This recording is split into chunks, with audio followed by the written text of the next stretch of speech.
perusak jiwa dan amal, ya, biar lebih singkat judulnya.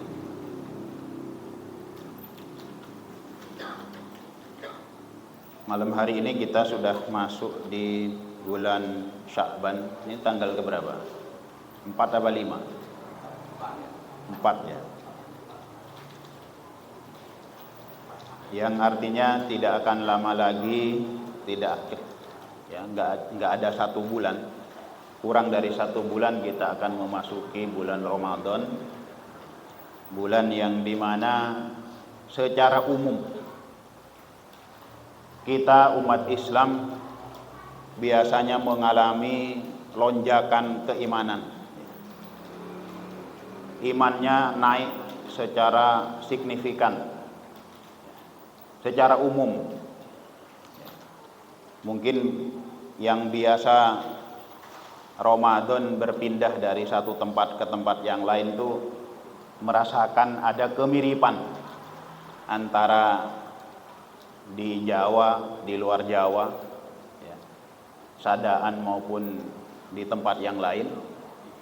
Itu biasanya di malam pertama Ramadan ngerti-ngerti masjidnya penuh. Yang biasa datang menunggu qomat tuh ya resiko nggak kebagian soft, ya nggak kebagian tempat, biasanya begitu. Walaupun kadang-kadang di pekan pertama sudah ada penurunan, ada kemajuan softnya, ya.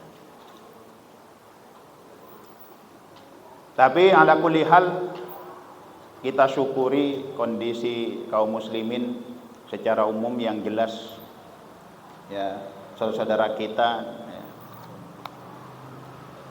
Kita berharap bahwa Ramadan betul-betul nanti menjadi bulan tarbiyah, bulan pendidikan, sehingga bermula dari Ramadan, dan memang banyak awalnya jarang, bahkan nyaris tidak kelihatan di masjid. Biasanya begitu Ramadan itu kelihatan muncul di masjid, dan bermula dari situ biasanya nanti akhirnya terbiasa. Kalau di luar Ramadan kadang agak malu mau memulai, sehingga Ramadan momen yang tepat karena hampir semua datang ke masjid. Bapak Ibu yang dimuliakan Allah, maka artinya di dalam bulan Ramadan nanti, bahkan menjelang Ramadan, kita sudah banyak persiapan-persiapan, menyiapkan amalan-amalan yang nanti juga akan sangat meningkat di Ramadan. Misalkan puasa, ya, puasa sunnah sudah dimulai di bulan, bahkan sebelumnya di bulan Rajab sudah mulai puasa-puasa sunnah dibiasakan. Sya'ban juga seperti itu, ya. Sehingga apa? Nanti Ramadan sudah nggak kaget dengan puasa 1 bulan penuh. Bacaan Quran ini di mana-mana sekarang semarak, ya. Bukan hanya anak-anak yang belajar ngaji, ya, mbah-mbah juga belajar ngaji, persiapan untuk Ramadan. Artinya secara umum kita punya upaya untuk banyak menabung amal atau simpenan amal. Bahkan direncanakan. Artinya memang serius secara umum kita dan saudara-saudara kita memiliki kemauan dan upaya untuk memperbanyak amal. Maka sebagaimana di malam hari ini kita akan membahas yang dapat, ya, merusak jiwa dan amal kita. Ya, harapannya amal yang sudah kita lakukan itu betul-betul tersimpan rapi, ya, tidak terkurangi. Dan naudzubillah sampai amal yang kita lakukan ternyata kok nanti hilang. Maka biar kita tidak capek-capek beramal tapi ternyata hilang, ya, ibarat ngisi ember bocor, kan eman-eman. Ngisi air semangat nimba, tiba-tiba embernya bocor lah, eman-eman. Maka Bapak Ibu yang dimuliakan oleh Allah Subhanahu wa taala, kita berusaha untuk menghindarkan diri atau menjauhkan diri dari perkara yang akan merusak amal kita dan merusak jiwa kita. Seorang muslim eman-eman kalau jiwanya nanti rusak gara-gara perkara-perkara yang memang dapat merusak kejiwaan seorang muslim. Di dalam sebuah hadis jalurnya dari Ibnu Umar radhiyallahu anhuma, itu cuplikannya, potongannya saya ambil. Ada beberapa yang dapat merusak atau yang dapat membinasakan bagi kita.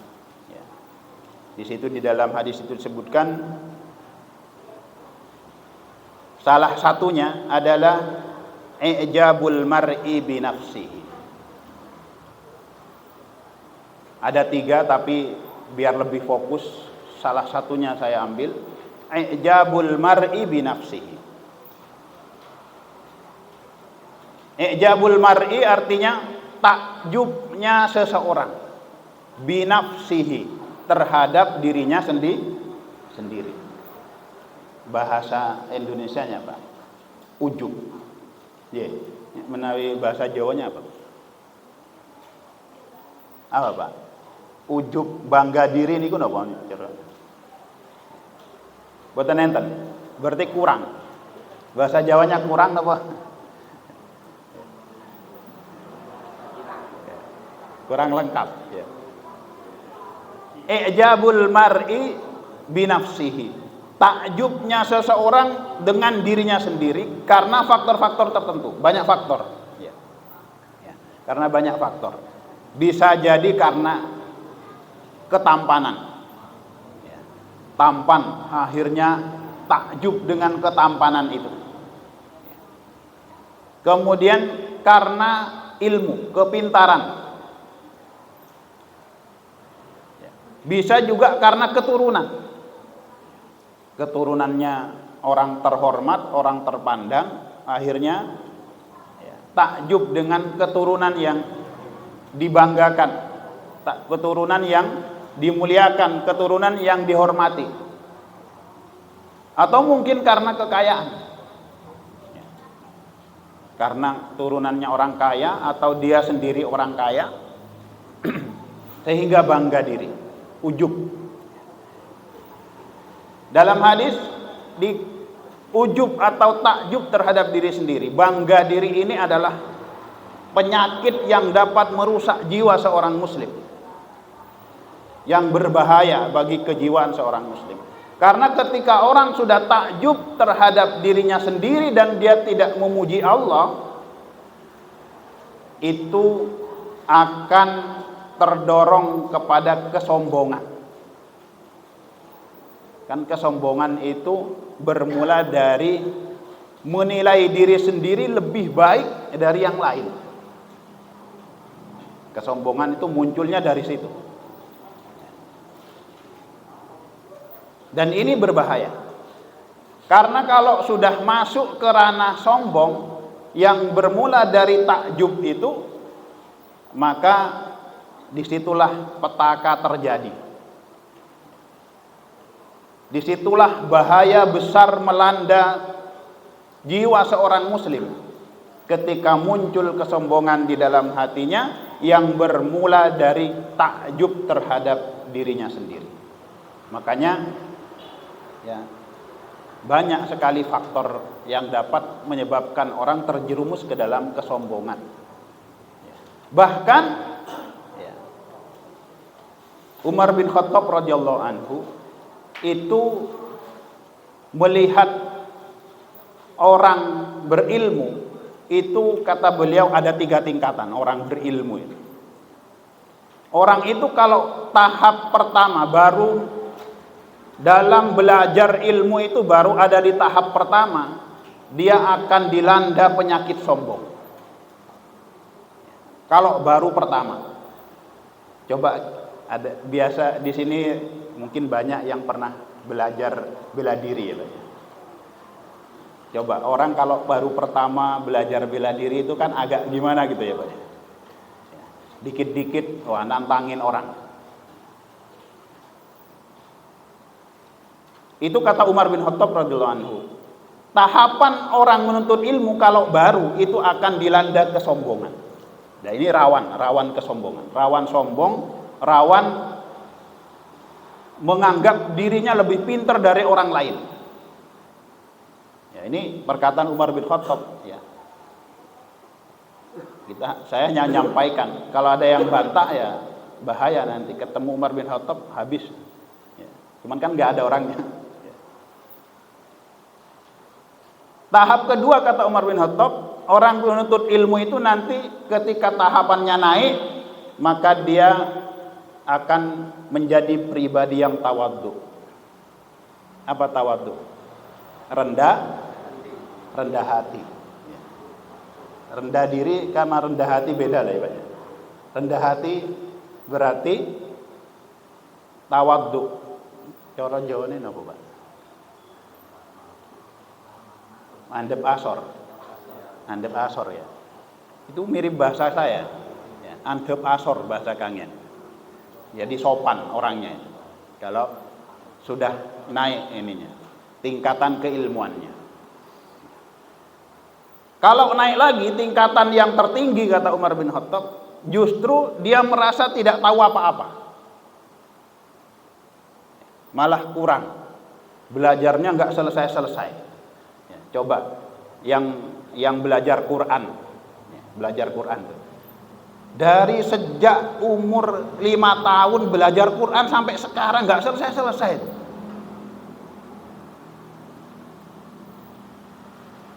Semakin belajar, semakin lama, semakin terlalu banyak ilmu itu, semakin luas. Nggak selesai. Kan Quran itu Masya Allah luas sekali. Kalau dulu belajar bacanya, setelah belajar mengenal huruf, baru kemudian lanjut belajar tajwidnya, habis itu belajar apa lagi, terus nggak selesai.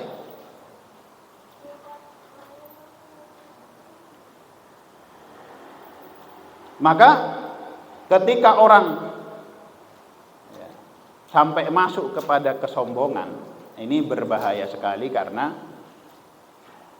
ini sombong ini adalah penyakit warisan makhluk terlaknat. Siapa? Iblis.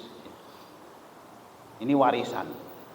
Merasa dirinya lebih baik dari yang lain. Nah kita sama-sama kita berusaha, karena ini urusan hati, sama-sama kita nggak ada yang tahu ya, bukan berarti yang di depan ini sudah selamat dari itu ya. Kita sama-sama, karena apa? Kita sama-sama berusaha untuk membentengi diri agar tidak masuk ke dalam kesombongan. Karena apa? Rusak jiwa kita. Dalam hadis Nabi, definisi sombong itu dijelaskan, hadisnya dari Ibnu Mas'ud ya. Itu bahwa sombong itu adalah batarul haq wa ghamtun nas. Batarul haq menolak kebenaran dan meremehkan manusia. Kebenaran ditolak, manusia diremehkan. Coba, kebenaran ditolak, manusia diremehkan, sudah bahaya. Benar ditolak, bahaya sekali itu. Manusia diremehkan, wow, bahaya. Sudah, dari mana mau dapat pintu kebaikan kalau sudah orang masuk ke dalam ranah kesombongan? Karena yang baik-baik ditolak, kemudian manusia diremehkan. Berarti nasihat sudah nggak mempan. Oh, naudzubillah, kita berlindung kepada Allah Subhanahu wa taala. Itu kan percakapan ketika iblis ditanya oleh Allah Subhanahu wa taala, "Ma mana'aka alla tasjuda li Adam?" Apa yang menyebabkan kamu tidak mau sujud kepada Adam itu apa? Jawaban iblis, ana khairun minhu, khalaqtani min narin wa khalaqtahu min tin. Saya lebih baik dari Adam, dari dia. Kamu ciptakan aku dari api, sedangkan kau ciptakan Adam dari tanah. Merasa dirinya lebih baik dari yang lain. Maka ketika melihat diri sendiri, coba ketika kita bercermin, hafal doanya bercermin ya semua? Hafal ya Pak? Bercermin. Apa doanya? Allahumma kama hassanta khalqi fahassin khuluqi. Ketika melihat wajah kita tampan, mesti tampan lah kalau lihat cermin. Ya, Bapak kan sendirian juga, nggak apa-apa. Ya. Melihat diri sendiri, apa yang diajarkan oleh Rasulullah SAW? Ketika melihat keindahan diri kita di cermin itu, kita diajak untuk ingat kepada Allah Subhanahu wa taala. Sehingga apa? Apapun kelebihan yang kita miliki harusnya membawa kita kepada Allah Subhanahu wa taala. Belajar dari doa bercermin, Allahumma kama hassanta khalqi. Ya Allah, sebagaimana Engkau telah perindah ciptaanku. Engkau ciptakan aku dengan indah. Fahassin khuluqi. Maka perbaikilah akhlakku. Akhlak yang baik adalah jauh dari kesombongan. Bapak Ibu yang dimuliakan oleh Allah Subhanahu wa taala. Jadi ini latar belakang iblis tidak mau patuh kepada perintah Allah. Ya. Itu gara-gara disuruh sujud sama Adam. Dan dia merasa tidak pantas dirinya sujud kepada Adam karena dia merasa lebih baik daripada Adam. Masa yang tercipta dari api sujud sama tanah kan? Itu latar belakang. Sebab itu kemudian iblis dilaknat oleh Allah Subhanahu wa taala sampai hari kiamat. Tapi mohon maaf, jenengan pernah baca kisahnya iblis mau tobat? Pernah baca belum? Belum pernah? Ya. Al-Imam Al-Ghazali menulis di dalam bukunya Ihya Ulumuddin, itu kisahnya iblis mau tobat kepada Allah Subhanahu wa taala. Ya. Tapi pakai perantara. Ya. Siapa perantaranya? Nabi Musa alaihi salam. Ya. Ihya Ulumuddin itu kitabnya sangat terkenal di seluruh negara di mana umat Islam ada. Itu kitab ini nyaris cukuplah di semua negara, sehingga dicetak dengan berbagai macam penyajian cetaknya. Ada yang 4 jilid, ya. Ada yang 6 jilid, ada yang 10 jilid. Ihya Ulumuddin, karangan Al-Imam Al-Ghazali. Ya. Imam Al-Ghazali ini dijuluki sebagai bapaknya tasawuf. Ya. Jadi iblis merayu Nabi Musa. Ya, ini yang ada di dalam kitab Ihya Ulumuddin. Merayu Nabi Musa, dipuji-puji Nabi Musa. Nabi Musa, kan kamu ini kekasih Allah. Kamu pernah diajak ngobrol langsung oleh Allah Subhanahu wa taala. Artinya kalau kamu minta pasti diijabah oleh Allah Subhanahu wa taala. Sedangkan saya ini makhluk yang dilaknat oleh Allah. Saya berdosa. Ya. Coba ya, tolong saya. Ya. Itu panjang kalimat yang ditulis oleh Al-Imam Al-Ghazali. Tolong saya mintakan ampun kepada Allah Subhanahu wa taala. Saya mau tobat. Disampaikanlah oleh Nabi Musa kepada Allah Subhanahu wa taala. Ketika disampaikan pesan, ya, iblis ya, kemauan iblis untuk taubat ketika disampaikan kepada Allah Subhanahu wa taala, maka Allah Subhanahu wa taala memberikan syarat. Syaratnya apa? Iblis disuruh sujud ke kuburnya Nabi Adam. Iblis langsung jawab. Di dalam kitab itu jelas jawabannya. Lawang masih hidup saja Adam, saya nggak mau sujud. Sekarang sudah mati kok saya disuruh sujud. Jadi nggak mau lagi. Ada apa sebenarnya iblis sama Adam nih? Sampai tidak maunya itu. Oh, ngasih hidup saja nggak mau sujud, apalagi sudah mati. Ya udah, sampai sekarang nggak diterima tobatnya. Wong syaratnya nggak dipenuhi. Bapak Ibu yang dimuliakan oleh Allah Subhanahu wa taala. Jadi ini sebuah gambaran bahwa orang yang tetap ada pada kesombongan itu berbahaya sekali. Nasihat sudah nggak masuk, coba. Karena sudah merasa dirinya lebih baik. Dan itu sangat berbahaya.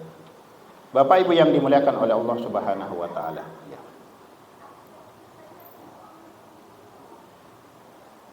Ini lebih parah lagi kalau orang itu sombong dan tidak punya ilmu. Kalau orang punya ilmu sombong, dia ngerti, cuman karena dorongan hawa nafsu keangkuhannya, ya. Dan ini lebih parah lagi, nggak tahu ilmu, kemudian sombong, itu bahaya lagi. Bahkan ada hadis yang mengatakan bahwa, mohon maaf ya, kalau orang kaya sombong itu kan wajar, masih wajar secara nalar gitu ya Pak. Kaya sombong, kan ada yang mau disombongkan. Punya ilmu sombong, kan ada yang mau disombongkan. Walaupun itu tetap nggak baik. Tapi lebih parah lagi, sudah miskin, bodoh, mohon maaf ya, sombong. Lah terus sombong apa gitu yang disombongkan? Ya. Nah, dalam hadis dijelaskan bahwa orang miskin yang sombong itu jangankan masuk surga, nyium aroma surga saja enggak. Karena apa? Sangat tidak nalar kesombongannya itu apa sebenarnya mau disombongkan. Naudzubillah. Maka kita betul-betul berusaha agar jauh dari kesombongan. Orang bodoh tapi tidak sombong itu masih ada cara untuk menyelesaikan masalahnya. Ini ada cerita ya, ada cerita lucu ya. Walaupun ini nyebut sebuah daerah, tapi ini sangat viral ya. Jadi ada ceritanya orang Madura naik pesawat. Itu sangat viral. Jenengan di sini mungkin belum ada yang pernah ke Madura ya. Kalau di Madura itu bis yang paling terkenal namanya Akas. Akas ya. Itu singkatan dari Abdul Karim sekeluarga. Nah, pemiliknya dulu Abdul Karim sekeluarga, Akas. Jadi dikiranya naik pesawat ini sama dengan naik bis. Dikiranya angger naik duduk bebas kan gitu kan. Kalau bis ekonomi itu kan kita mau, yang penting masuk bis terserah mau duduk di mana aja kan bebas, mau belakang supir, mau di paling belakang terserah. Nah, sehingga duduklah ketika beliau masuk pesawat, duduklah di kursi di mana beliau mau gitu. Duduk aja gitu. Padahal kita tahu ya, namanya naik pesawat kan sesuai tempatnya ya. Tiketnya itu ada seatnya, ada nomornya, nggak sembarangan kan, sudah diatur sama pihak maskapai. Duduklah dia di situ. Tidak lama kemudian datanglah si pemilik kursi ini. Dia duduknya salah, tidak sesuai tiketnya. Akhirnya sama si pemilik kursi, Pak, Ini kursi saya Pak di sini. Loh, kamu siapa ganggu saya? Dengan logat Maduranya. Kamu siapa ini? Gitu. Pak, saya pemilik kursi sini. Kamu penumpang? Iya, sama-sama penumpang saja mau macam-macam. Ya. Saya biasa cerita ini di Madura. Orang Madura nggak tersinggung urusan begini, karena ini cerita lucu, Pak. Ya. Ya. Akhirnya nggak selesai nih antara si orang yang duduk salah sama si pemilik kursi, nggak selesai. Dibantulah oleh pramugari. Kata pramugari, Pak, kursi Bapak bukan di sini, di sana. Siapa kamu ini? Pramugari.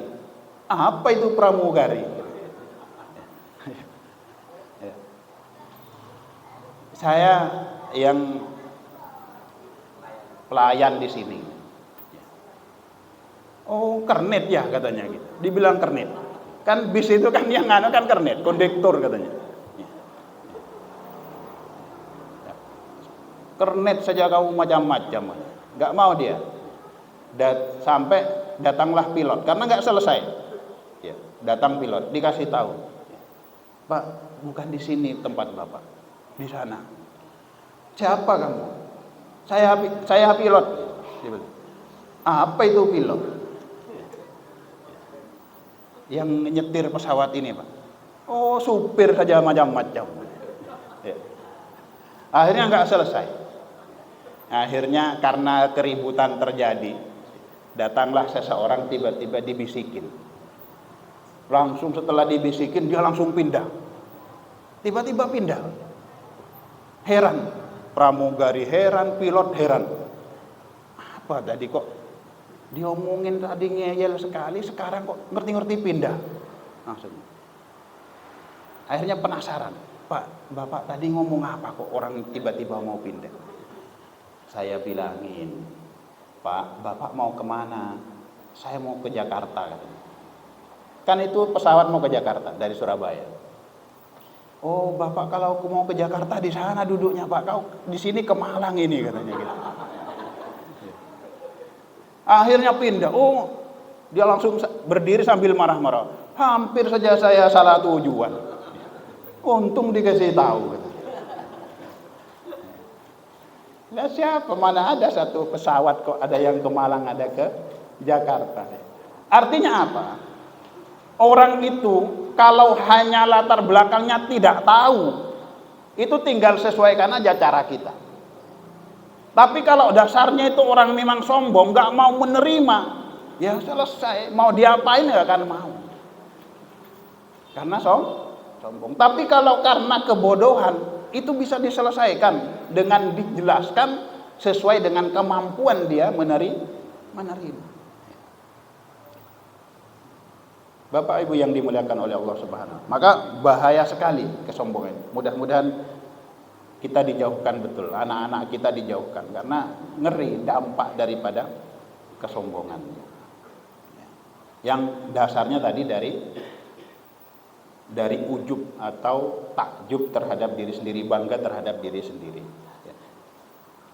Kemudian yang kedua, kalau tadi berbahaya terhadap jiwa, terus yang kedua ini bahaya buat amal kita juga, yaitu hasad. Ini kita ngerti ya, bahwa hasad ini penyakit berbahaya kalau menimpa seseorang.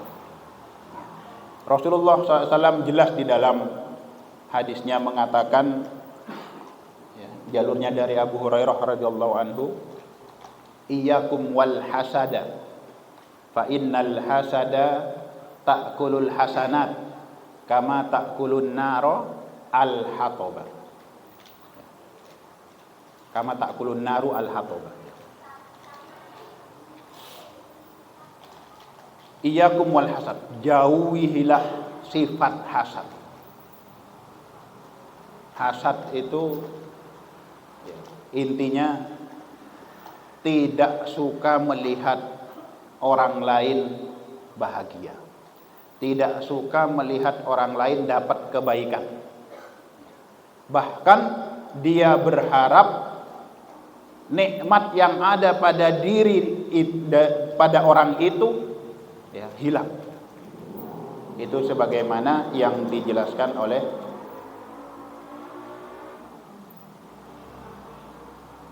Ibnu Taimiyah di dalam Majmu' Fatawa tentang definisi hasad. Kalau saya sering mendengarkan kajian-kajiannya A'agim Darut Tauhid ya. Itu beliau memberikan definisi simpel, hasad itu senang melihat orang susah, susah melihat orang senang, kata beliau seperti itu. Ya simpelnya begitulah. Jadi begitu orang senang dia nggak senang, ya. Begitu orang nggak senang dia malah senang gitu. Jadi kayak gitu ininya. Hasad itu definisinya kurang lebih seperti itu. Ya. Dan itu sangat berbahaya. Karena sebagaimana hadis ini disebutkan, hasad itu dapat memakan kebaikan. Amal baik yang sudah kita lakukan, yang kita kumpulkan, sampai rela malam-malam bangun tahajud, ya, orang lagi nyenyak tidur malah kita bangun, ya. Bahkan bukan hanya sholat qiraatul Quran sambil menunggu subuh dan amalan-amalan yang lain. Lah kok masih menyimpan rasa hasad, dengki kepada saudara kita, tetangga kita, teman kita. Dan ini rawannya hasad ini terjadi pada orang-orang dekat. Kalau sama orang nggak kenal, nggak mungkin hasad.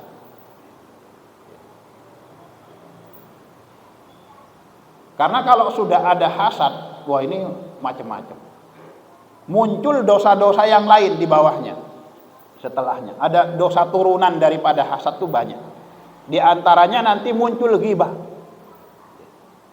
fitnah, dan lain sebagainya. Tuduhan-tuduhan yang nggak jelas. Kadang kalau di kampung ada orang tiba-tiba punya bangun rumah bagus, beli mobil mewah, langsung dituduh macam-macam. Itu karena apa? Ya yang nuduh itu sebenarnya ada sesuatu yang mendorong itu. Kalaulah benar, ya, apa yang dia tuduhkan itu kalaulah benar, Islam sudah mengajarkan kepada kita. Apa yang diajarkan oleh Islam adalah menutupi aib saudara kita. Man satara musliman satarallahu fid dunya wal akhirah. Siapa yang menutupi aib saudaranya, maka akan Allah tutup juga aibnya dunia dan akhirat. Kalau dia ternyata keliru, salah, ya biar urusan dia. Maka daripada kita sibuk ngurusin orang, mending kita sibuk ngurusin diri sendiri, dalam artian membentengi dari hal-hal yang dapat merusak amal. Hasad itu tadi. Istighfar kepada Allah Subhanahu, kita banyak taubat kepada Allah Subhanahu wa taala. Dan ini sangat berbahaya. Bahkan saudara kandung itu bisa kelahi gara-gara ada munculnya sifat ini.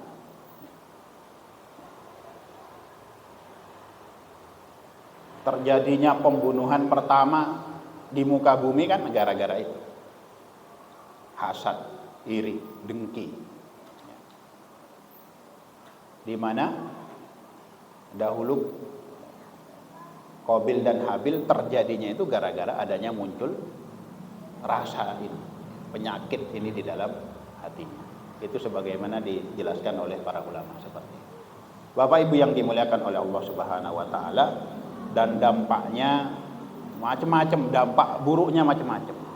Terputus silaturahmi dan berbagai macam dosa-dosa yang lain terjadi gara-gara hasad. Itu kan suara hati yang kemudian diikuti sehingga menjadi penyebab rusaknya hubungan sosial. Rusaknya hubungan sosial iya, kemudian juga berdampak kepada rusaknya amal. Digambarkan di dalam hadis itu sebagaimana api memakan kayu bakar. Api itu loh ya. Jangankan kayu bakar, Amerika sekarang habis dengan api. Bayangkan itu kerugiannya berapa itu. Walaupun kemudian ada berita bahwa itu hasil editan pakai AI, ya, AI ya bahasa Inggrisnya. Ya wallah alam benar tidaknya, tapi yang jelas dari berita itu seperti itulah yang ada. Gambaran, bayangkan, naudzubillah, amal sudah kita tumpuk-tumpuk, Ramadan ketemu Ramadan, terus ngumpulin amal, ternyata hilang begitu saja lantaran adanya sifat hasad di dalam hati kita. Naudzubillah min dzalik. Kita sama-sama ya berusaha membentengi diri dari sifat ini, dan tidak ada artinya ya, tidak ada artinya, tidak ada manfaatnya ya, kecuali ada hasad yang dibolehkan ya. Ada hasad yang dibolehkan ya. Boleh hasad itu kepada orang yang dikasih harta oleh Allah Subhanahu wa taala, kemudian orang ini berinfak siang dan malam, pokoknya infak terus, orang banyak berinfak walaupun enggak itu bahasanya itu adalah dia menginfakkan hartanya siang dan malam, artinya banyak berderma orang. Boleh iri dengan itu, bukan iri yang buruk kalau itu. Karena apa? Seandainya Allah kasih harta seperti dia, saya akan melakukan hal yang sama, itu boleh. Atau yang kedua, orang yang diberikan ilmu oleh Allah Subhanahu wa taala dari Quran, ilmu, kemudian dia mengajarkan Quran itu siang malam, dia baca, diajarkan, boleh, silahkan, itu dibolehkan. Tapi kalau urusan yang lain jangan, karena berbahaya kalau kita iri hanya urusan masalah punya rumah mewah, ya, rumah megah, kendaraan mewah, ya, dan lain-lain sebagainya. Bapak Ibu yang dimuliakan oleh Allah Subhanahu wa taala, waktu sudah kurang 1 menit Isya. Sebenarnya banyak sekali, tapi kita cukupkan 2. Yang pertama tadi adalah kesombongan yang merusak jiwa dan menjadi penghalang kita dari kebaikan. Kemudian hasad yang dapat merusak hubungan sosial kita bersama saudara, teman dan lain sebagainya, juga dapat menghapuskan amal-amal yang telah kita kumpulkan. Naudzubillah, mudah-mudahan Allah melindungi kita, menjauhkan kita dari 2 hal yang dapat merusak jiwa dan menghapuskan amal-amal kita. Demikian apa yang dapat kami sampaikan, mudah-mudahan bermanfaat, khususnya untuk diri saya pribadi, menjadi nasihat bermakna, dan untuk kita semuanya. Astaghfirullahaladzim, alhamdulillah rabbil alamin. Wassalamualaikum warahmatullahi wabarakatuh.